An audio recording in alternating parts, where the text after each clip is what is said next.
From LinkedIn News, I'm Leah Smart, host of Everyday Better, an award-winning podcast dedicated to personal development. Join me every week for captivating stories and research to find more fulfillment in your work and personal life. Listen to Everyday Better on the LinkedIn Podcast Network, Apple Podcasts, or wherever you get your podcasts.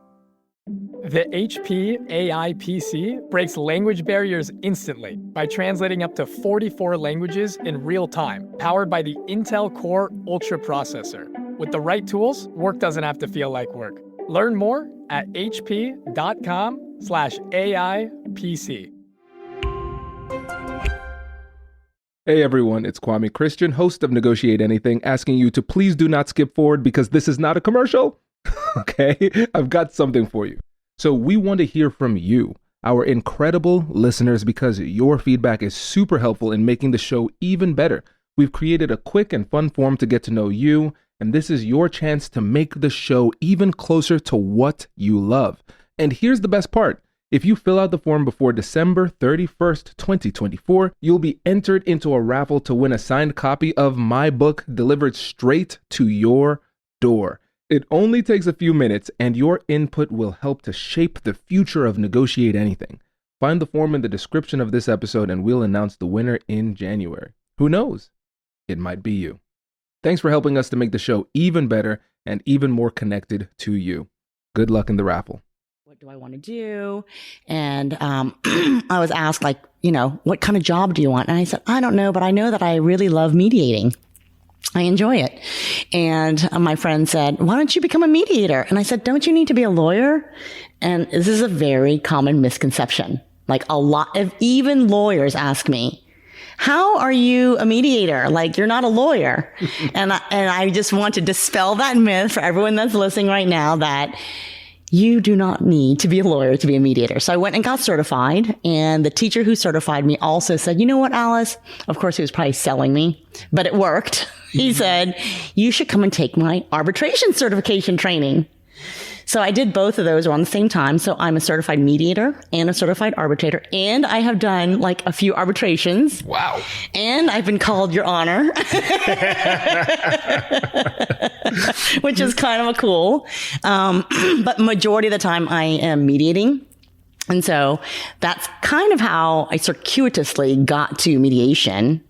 And I feel like I use a lot of the skills that I learned as an actress in my mediations, because I can pull out what's really happening underneath. And in acting and theater, we call that subtext. Mm-hmm. And so we're always having to read subtext. And when you're opening a script and you're seeing the words of whatever the characters are saying, as an actor, part of the work is to try to understand under these lines, what is the other character's subtext?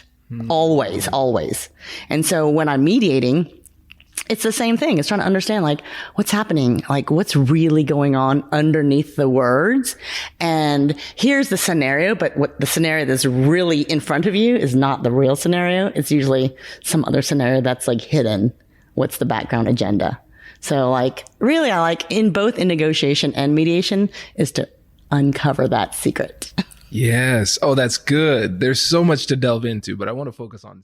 Let's go deeper. When somebody wants to fix, let's say it might be somebody who has negotiation background, whatever it happens to be, they want to fix. What is it within themselves that they need to change in order to adopt a better mindset to be a better mediator? Oh, I love that question. I think it comes down to being able to let go. Right? It's that maxim. It's not your conflict, therefore it's not your solution. And sometimes it's one of those moments in training where you're just waiting for something to click, and I see this, training professional coaches as well. And I think for me, it comes down to the intention behind the action. Are you doing it for you or are you doing it for them? Also, this idea that, let's take it from a very practical standpoint. If you are the negotiator who's now working in a mediation capacity and you see the solution, you feel the solution, and then you give the solution, yeah, again, it might make you feel good, right? And it gives you that, dopamine hit and all of that stuff. And it might work. It might work in the short term. But I guarantee you this, if you go back in the long term, you've removed ownership over that solution, right? And it's now your solution, which might work on paper, But how much real emotional investment do those individuals have who've been in that room with you? And particularly then if you're dealing with different power constructs, right? People will say yes if they know that, their boss needs them to say yes, for example, right? Or in a community setting, there may be other pressures there, for example. So who are you doing it for? And are you sure? Okay. So I love the fact that you're asking that grounding question. Are you doing it for you or doing it for them? Because I know there have been times in my life where I realized, why am I pushing so hard? What is this? Oh, this is about me. Because as a negotiator, sometimes we have that deal making bias. And then we make it about ourselves by saying, listen, if I'm a good negotiator, I can get this done. And it becomes very problematic, especially in your personal life, because now you're removing somebody's autonomy and agency, and they feel like you're forcing them. And it reminds me of one of the things, a saying somebody brought up in one of the trainings, and I told her, I'm like, listen, I'm going to put this in every training going forward. Collaboration builds commitment. Collaboration builds commitment. If they feel as though they can look at the deal and see some of themselves in the deal, they can look back and remember the process and see that they contributed to it. Now they're bought in because it's not your deal, it's my deal. And I want this to succeed. And so we have to be able to remove ourselves, not just by recognizing, hey, my ego is now getting in the way, but also we realize that even if I let my ego get in the way and I do get a deal done, it's good for me, but it's not good for them, because the deal, what we want are lasting deals where people are bought in. That's really, really important. Absolutely. I mean, and I think, the ways that we can help negate that are, having good professional supervision as a mediator, for example, can help that. Having that, sounding board outside of the system and the process that you're currently working on. And it's the same as, coaches having coaches as well, right? Having someone to work that through, Absolutely. It's critical. It's critical. When you are seeing people going through this process, because you've trained a countless amount of mediators at this point, what would you say are the elements that separate the good mediators from the great mediators? I think a few things. One, curiosity, the ability to take that step back, emotional maturity sometimes, and the ability to realize that you're not always right and there's always more to learn, I think. And, when you do get those individuals on programs who are clearly, coming from a, maybe previous experience or maybe naturally, inclined towards this work, the idea of going, actually, I do need to do some stuff on myself. That somebody said to me really, years ago, that really defined it really well. A good friend of mine who works for UCAN in Canada, it's about knowing your stuff, your own stuff. And I mean that in a non-patronizing sense, realizing that, you got to know your own conflict resolution style. Are you more inclined to avoid? Are you, and again, somebody said to me, a mentor from years ago, Martha Stoff, said to me, some people who work in this field, and I mean that as negotiation, mediation, conflict resolution in general, sometimes some of us tend to be naturally attracted to conflict. And we got to be careful with that, Oh, that's fast. Hey you, I'm Andrew Seaman. Do you want a new job? Or do you want to move forward in your career? Well, you should listen to my weekly show called Get Hired with Andrew Seaman. We talk about it all, and it's waiting for you, yes you, wherever you get your podcasts. Introducing the HP AI PC, your powerful AI assistant. Easily search through personal files, gain valuable insights, and make smarter, more informed business decisions.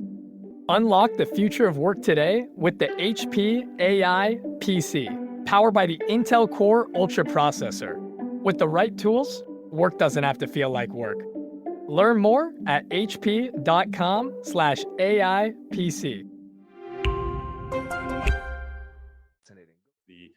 The shooting at the Sikwadwara in Oak Creek, Wisconsin. And I really want to shine a light on these incredible mediators who work in confidentiality, without publicity, but have really helped this country in really challenging times.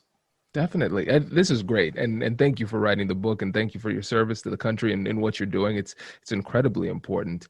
And then I think for this presentation, well, this podcast, I think the two things that I want to focus on today are, first, how mediation has helped over the course of American history, again, in ways that we probably haven't even recognized.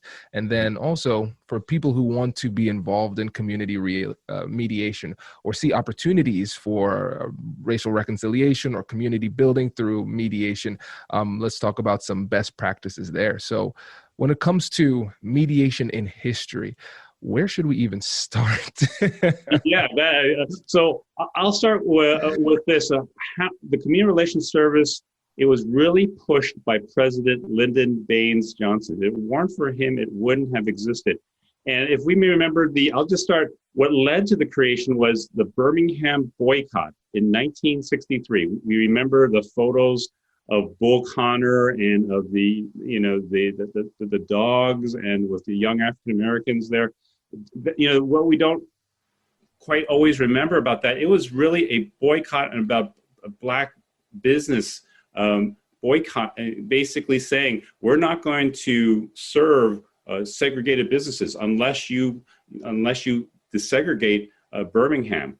And the civil rights assistant attorney general at that point, Burke Marshall, spent a lot of time mediating between the civil rights protesters in that situation and the mayor at that time. And so going forward, when we were thinking about the 1964 Civil Rights Act, there was a concern of all this desegregation happening, and how that it would take too many lawyers to go out there, and they wanted mediators to be helpful. Burke Marshall said, this is too hard. I'm a civil rights attorney. I need other people to go out and mediate because this is too hard. It takes up too much time. So that's how it gets created. So it starts from successful mediation, but the recognition of how hard it was to do this.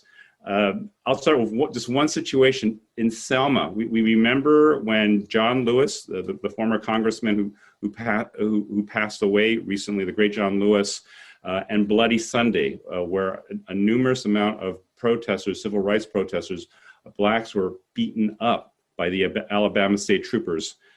LBJ was concerned that there was going to be more violence, sent this agency, the Community Relations Service, out there. And the first director of that agency was a man named Leroy Collins, a white governor from Florida, former governor from Florida. And he worked hard, especially with Andrew Young, who later became a congressman and a mayor and a United Nations ambassador, to work with them.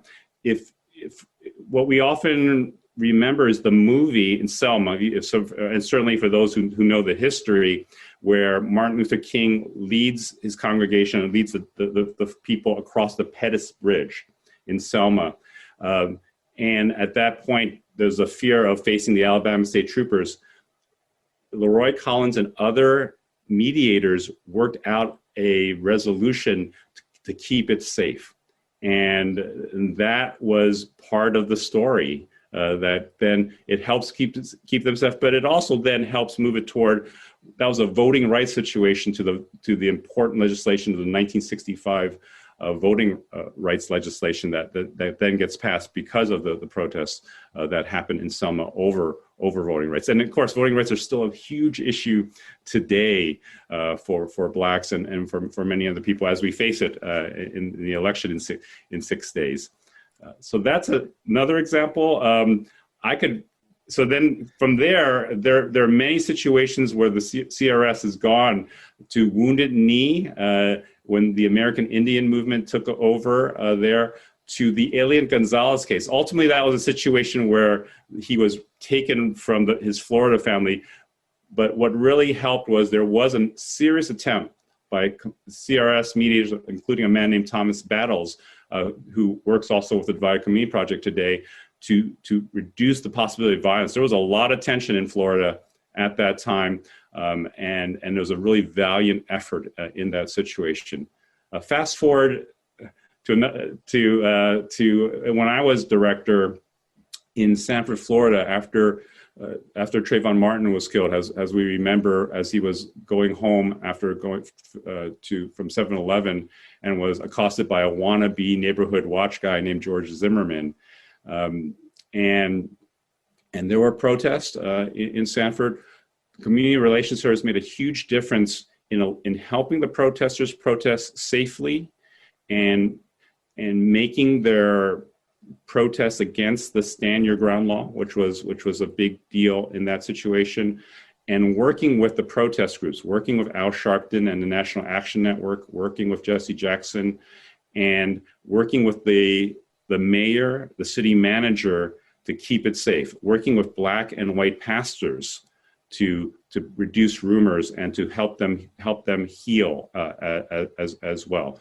And to this day, the mayor and many others credit the CRS with keeping the protests safe, allowing them to express their First Amendment free speech right.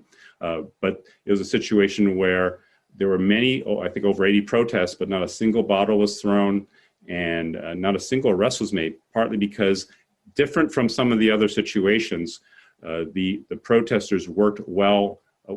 They worked, I should say more, they worked with the city to allow peaceful protests to happen. So that's a lot, Kwame, but that gives you just a sense of the breadth and the scope over time.